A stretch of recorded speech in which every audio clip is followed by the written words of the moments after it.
Hello, welcome to Kitchen Counter Crafts. If you like this video, would you please like, comment, share, and subscribe. Today I have a borrowed TWSBI Go.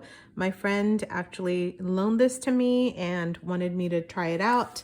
And we both have this thing for TWSBIs, and so I actually don't have a Go. I've heard a lot about it because of the quick fill mechanism, and so I wanted to do a review on it. It's not an unboxing. She's used it, I've used it, and really wanted to kind of do a video in case some of you were interested in trying out fountain pens. It's a great first time fountain pen, and actually it's a great fountain pen for anybody who doesn't want to spend a whole bunch of money, because at $18 it's not a bad find. So let me go through a few things about this pen. First of all, it is in the color smoke, and it is called a Go because you basically stick it in your pocket. It's a no frills pen. It does not have a clip on the plastic cap, but instead has this little thingy here, so you can actually put a ribbon in it or put it on a lanyard for work, which is kind of nice because you don't have to mess with a clip, and again, no frills, no clip. And you have a snap cap, so you don't have to do the, twist to turn it, to take the cap off. And it does have the red TWSBI logo on the cap. That is made of a plastic resin. It does have that interior cap in here, so it keeps your pen pretty fresh. And I forgot a YouTube reviewer, but he basically put Rome Burning, Noodler's Rome Burning, in his TWSBI Go, and then tried it after a month and it still wrote. So that's pretty special, but that's kind of what I expect out of TWSBIs anyway, and that's why I love them.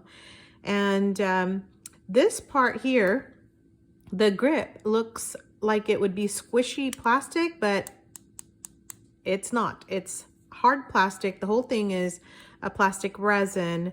And so you have a nice clear plastic grip, and it is hard, but it tapers down. And then this pen, okay, we're getting some shadows here, but this pen is a fine. And again, let me see if I can zoom in here. There we go. It has a the TWSBI engraving in it, and is a fine. So you have the same feed as the regular TWSBI pens, and so really regular TWSBI like Eco. So you have the same feed, same everything. It's just you don't get kind of the finishings of the pen, if you will.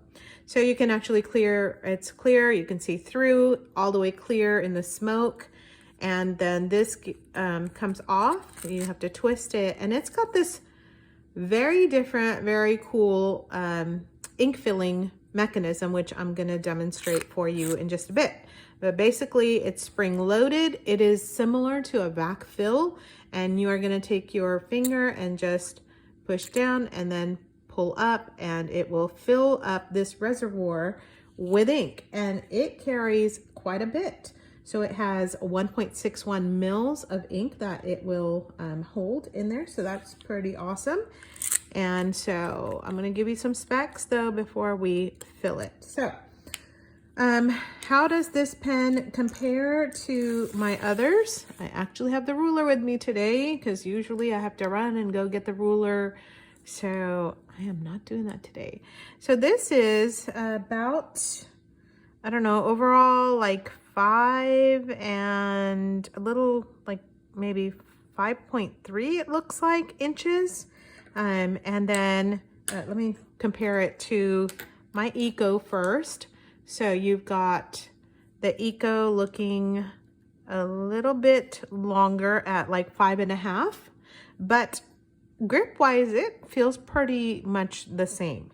So anyway, those two, it's a good comparison. So for those of you who have the TWSBI Eco, you can see it's just a little bit smaller in overall size.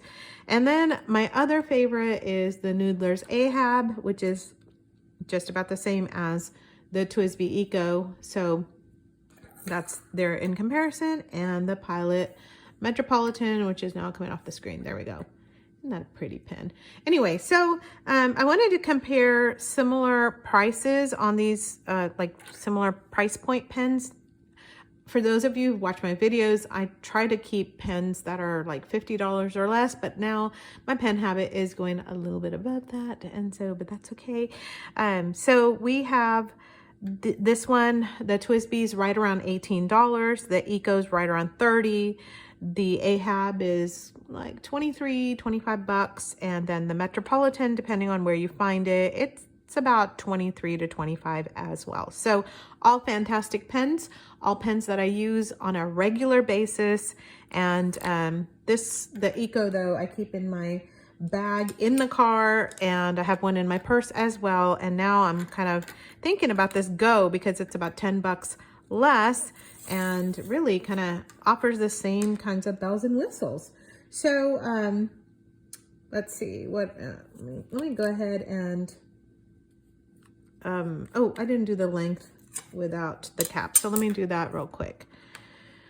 Length uncapped is a little less than 5 inches. Let me do it on this side here so you can see. It's like 4.75 is what it looks like. For mine on the website, it says 4.92, but maybe 4.9. I don't know. It looks like about 4.8, 4.9. And then the cap is another 2.5 inches just about. So anyway, there's the rest of the measurements there. So let me go ahead and fill this and give you a writing sample. Today I am demonstrating the Diamond Carnival, or Carnival. I kind of say Carnival. There's no E at the end, but still. All right, so I just got this one just because I was looking for a nice red, and Diamond inks are kind of my go-to inks. They always behave very well. They're well-behaved inks. This is the 150th edition, and so 150-year anniversary edition. So, oh, do I have a napkin or something? Yes, I do. Okay, I'm doing pretty well. I usually have to go run for something, this thing or another. Another thing before I fill it up and get it dirty, some people on reviews have said that their Go does not fit into the sample vials that you get from like Goulet or other places, and I'm going to tell you that they do. So I don't know what they're talking about. They kind of go almost all the way to the bottom, as you can see here. So they fit. So that means that if you're trying to get like the last drop out of something, you should be able to get that out of here. So don't always believe what you read. So to fill this, you're gonna push down on this and then pull up. So let me go out a little bit here.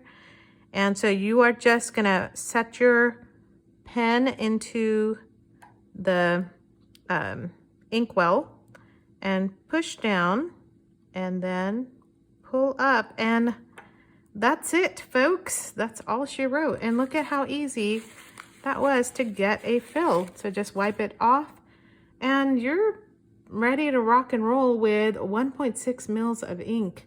I gotta say, that's the easiest fill I have ever had. And just word to the wise, make sure you wipe it off. I got so happy about this pen filling so quickly. I don't know. It's kind of great. So a lot of people use this to sample inks, and that's why I think it's important to show you that it can fit into the vials and into the bottles, and it's not that picky. So one of the things I like to do is test on very crummy paper, because I know everybody uses super nice paper. This is just like a Staples legal pad type of thing, and I test out all my pens on there. So let's give this a go. And I have for you here, yeah, I guess I did tell you it was a fine nib, and it's a stainless steel.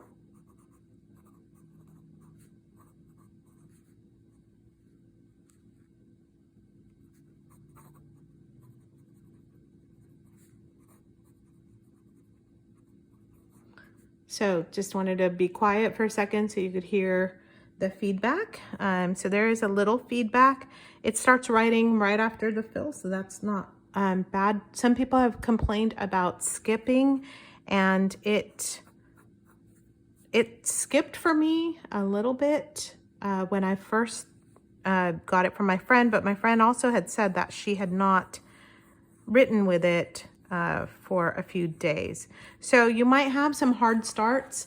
On some of the reviews also, they have said it has hard starts. If yours ends up having a hard start, do not give up. Just do a good flush. And we have the flush from Pen Chalet and from Goulet. Both of them are great. So just clean it out once and really it'll be ready to go. It writes pretty well. So I've been writing in it today, a page or so, and have just been kind of scribbling and playing with it as well. So I'm gonna be quiet again so that I can write.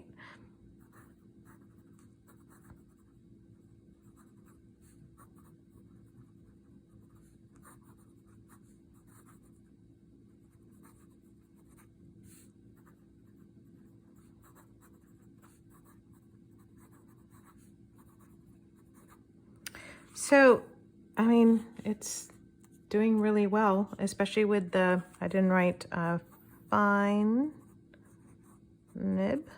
And the nib is stainless steel. It is silver in color, super nice, and no bleed through, also because of the ink. You know, it always has something to do with it. This is fairly wet ink, as you could tell here. So I'm gonna try this out now on my Rhoda Dot pad. There it is, Dot pad. Okay, and I have a few others here, so let's write on here.